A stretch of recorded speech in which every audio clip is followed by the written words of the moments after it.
Hi, my name is Amar. In this video, I will discuss about stream provider.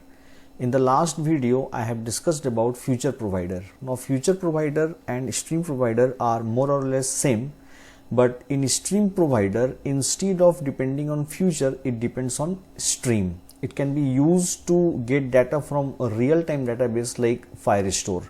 Now, how to use stream provider in Riverpod, that portion I will discuss today.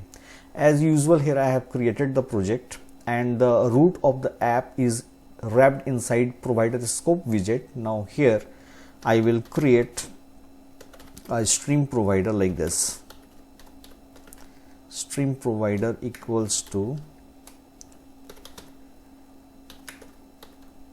stream provider of what type? Int. Then it will take a ref, and here what I will do is that I will return stream dot periodic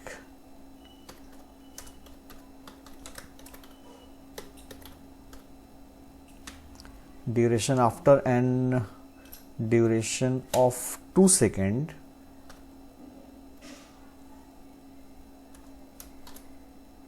We will get a count and I will use or I will return that count.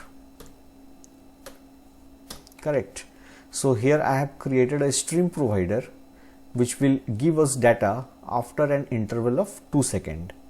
Now here you can see that this my homepage widget is extending consumer widget. Now inside the build method here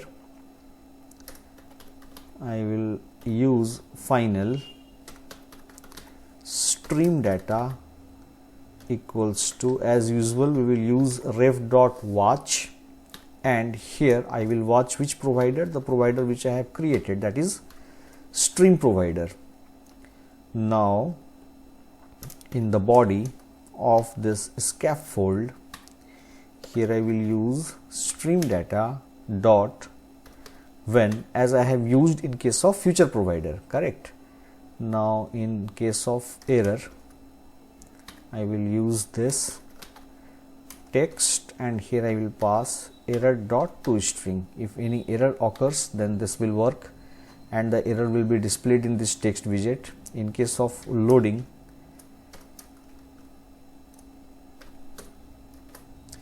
here I will use a center widget. In the center, in the child I will use a circular progress indicator. Till the data is being loaded, this circular progress indicator will be displayed, and for this data portion here I will use data, and here also I will use center. In the center I will use a text widget, and in the text I will display the data which we are getting from the provider. Correct. Then toString, and in the style I will use a text style where I will set a font size of, let it be 25.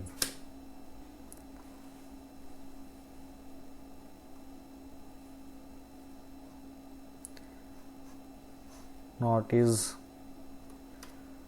working fine. Now let me run this project. Now let me show you the output. As you can see, now let me do a hot refresh once again. Till the data is loaded, this circular progress indicator is displayed. After that, at an interval of 2 seconds, you can see we are getting the data from the stream where it is displaying the value. Correct. This is how we can use stream provider in Riverpod. I hope you have liked my video. If you have liked my video, please subscribe to my channel. Thank you so much for watching.